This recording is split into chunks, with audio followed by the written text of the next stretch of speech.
Assalamualaikum warahmatullahi wabarakatuh. Kami dari kelompok 9 akan menjelaskan tentang pasar efisien, yang mana dari kelompok 9 ini terdiri dari 4 mahasiswa. Yang pertama yaitu Hamidah Ayurisanti dengan akhiran NIM 135, Nana Imro'atul Husna dengan akhiran NIM 136, Nadila Nur Azizah dengan akhiran NIM 137, dan Yulanda Dwi Prastiwi dengan akhiran NIM 139. Baik, untuk subbab yang pertama yaitu tentang teori random walk.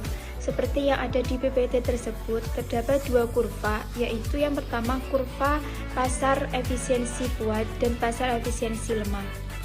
Hasil penelitian yang dilakukan oleh Morsi Kendall pada tahun 1953 menyatakan bahwa pola harga saham itu tidak dapat diprediksi atau istilahnya yaitu unpredictable karena bergerak secara acak atau random walk. Harga saham bergerak secara acak berarti bahwa fluktuasi harga saham itu bergantung pada informasi baru atau new information yang akan diterima. Tetapi informasi tersebut itu tidak diketahui kapan akan diterimanya, sehingga informasi baru dan harga saham itu disebut unpredictable. Apakah informasi tersebut bersifat kabar buruk ataukah kabar baik juga tidak ditentukan dalam teori random walk ini.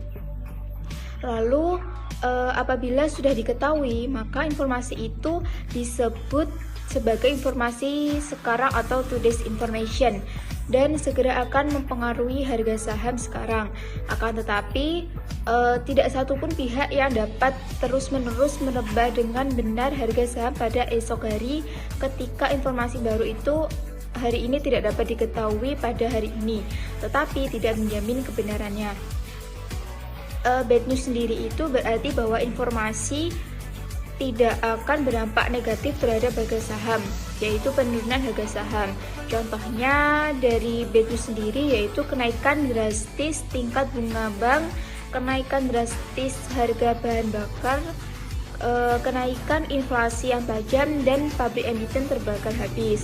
Contoh dari good news sendiri itu mencakup kenaikan tajam penjualan, penurunan suku bunga kredit, dan perluasan usaha. Informasi juga dapat bersifat ambiguitas, tergantung pada bidang usahanya. Misalnya, kenaikan kurs valuta asing dipandang menguntungkan oleh perusahaan yang bergerak di bidang ekspor, tetapi merugikan perusahaan yang bergerak di bidang prima impor atau debitor valuta asing. Harga saham di pasar bukan saja dipengaruhi oleh psikologi masa investor, bad news atau good news, tetapi juga oleh hasil analisis dari investor itu sendiri. Untuk materi selanjutnya yaitu tingkatan efisiensi pasar. Yang pertama, the weak efficient market hypothesis. Efisiensi pasar dikatakan lemah karena dalam proses pengambilan keputusan jual beli saham, investor menggunakan data harga dan volume masa lalu. Berdasarkan harga dan volume masa lalu itu, berbagai model analisis teknis digunakan untuk menentukan arah harga apakah akan naik atau akan turun. Apabila arah harga saham akan naik, maka diputuskan untuk membeli. Apabila harga akan turun, diputuskan untuk menjual. Analisis teknis mengasumsikan bahwa harga saham selalu berulang kembali, yaitu setelah naik dalam beberapa hari, pasti akan turun dalam beberapa hari berikutnya, kemudian naik lagi dan turun lagi, demikian seterusnya. Yang kedua, the semi-strong efficient market hypothesis. Efisiensi pasar dikatakan setengah kuat karena dalam proses pengambilan keputusan jual beli saham, investor menggunakan data harga masa lalu, volume masa lalu, dan semua informasi yang dipublikasikan seperti laporan keuangan pengumuman bursa, informasi keuangan internasional, peraturan perundangan pemerintah politik, peristiwa hukum, peristiwa sosial, dan lain sebagainya yang dapat mempengaruhi perekonomian nasional. Ini berarti investor menggunakan gabungan antara analisis teknis dengan analisis fundamental dalam proses menghitung nilai saham yang akan dijadikan sebagai pedoman dalam tawaran harga beli dan tawaran harga jual. Dan yang ketiga yaitu the strong efficient market hypothesis. Efisiensi pasar dikatakan kuat karena investor menggunakan data yang lebih lengkap, yaitu harga masa lalu, volume masa lalu, informasi yang dipublikasikan, dan informasi privat yang tidak dipublikasikan secara umum. Contoh informasi privat adalah hasil riset yang diterbitkan sendiri oleh unit kerja riset yang ada dalam perusahaan atau dibeli dari lembaga riset lainnya. Perhitungan harga estimasi dengan menggunakan informasi yang lebih lengkap ini diharapkan akan menghasilkan keputusan jual beli saham yang lebih tepat dan return yang lebih tinggi. Kegiatan riset untuk menganalisis variabel-variabel yang berpengaruh terhadap harga saham sangat penting dilakukan walaupun harus mengeluarkan biaya riset yang tinggi. Asalkan dapat meningkatkan return perusahaan, peningkatan return akan terjadi apabila kebijakan portofolio ataupun keputusan jual beli saham yang didasarkan pada hasil riset tepat mengenai sasaran. Baik, subbab yang selanjutnya yaitu bentuk efisiensi pasar. Informasi yang digunakan dalam form lebih lengkap daripada yang digunakan oleh pasar semi-strong form. Sementara informasi untuk pasar semi-strong form lebih lengkap daripada kebutuhan untuk pasar weak form.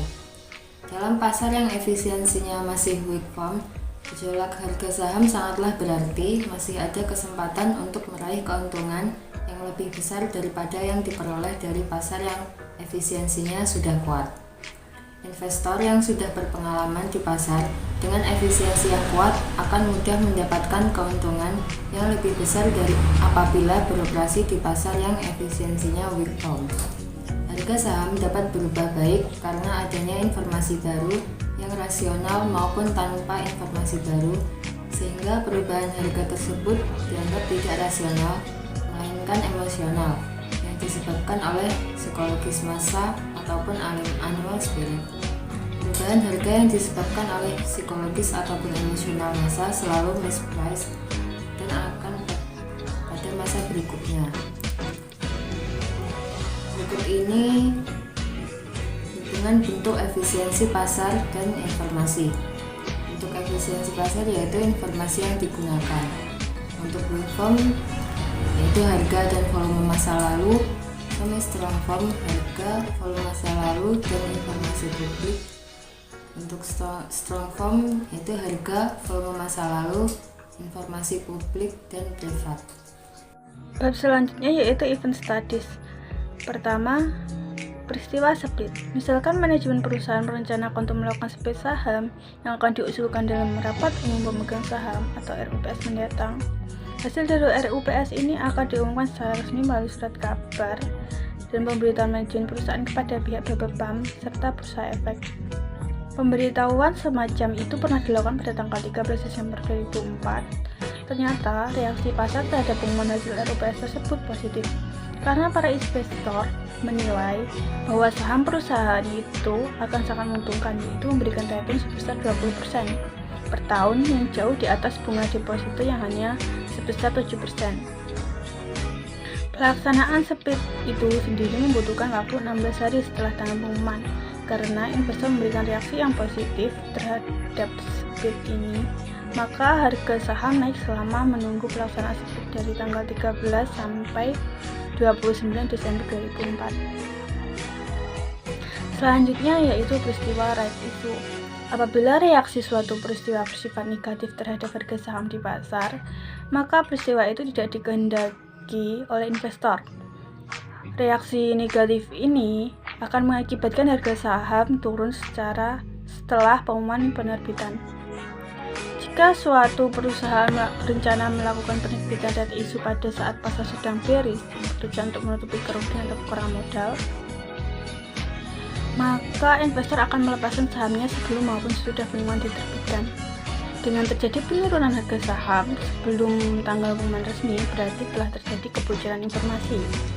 Sebaliknya, rencana penerbitan right issue ketika pasar sedang bullish dan berusaha untuk memperluas produksi akan mendapat reaksi positif dari investor sehingga mendorong harga saham meningkat. Selanjutnya yaitu jenis-jenis abnormal return. Return tak normal merupakan selisih antara return aktual dengan return yang diharapkan yang akan terjadi sebelum informasi resmi diterbitkan atau terjadi kebocoran informasi sesudah informasi resmi diterbitkan. Selisih dari actual return atau expected return dapat berupa selisih positif dan negatif. Return tak normal positif bahwa return yang sesungguhnya lebih besar dari return yang diharapkan oleh pelaku pasar atau investor. Dan sebaliknya, jika return tak normal negatif, berarti return yang sesungguhnya lebih kecil dari return yang diharapkan oleh pelaku pasar atau investor. Return tak normal positif terjadi dan akan dikehendaki oleh pelaku pasar atau investor untuk melakukan transaksi di sekitar periode pengumuman dengan harapan untuk mendapatkan keuntungan di atas normal. Return tak normal negatif terjadi, maka pelaku pasar atau investor akan menarik dananya dan menunggu waktu yang tepat untuk berinvestasi kembali. Sekian presentasi dari kelompok kami. Apabila ada kurang lebihnya kami mohon maaf. Wassalamualaikum warahmatullahi wabarakatuh.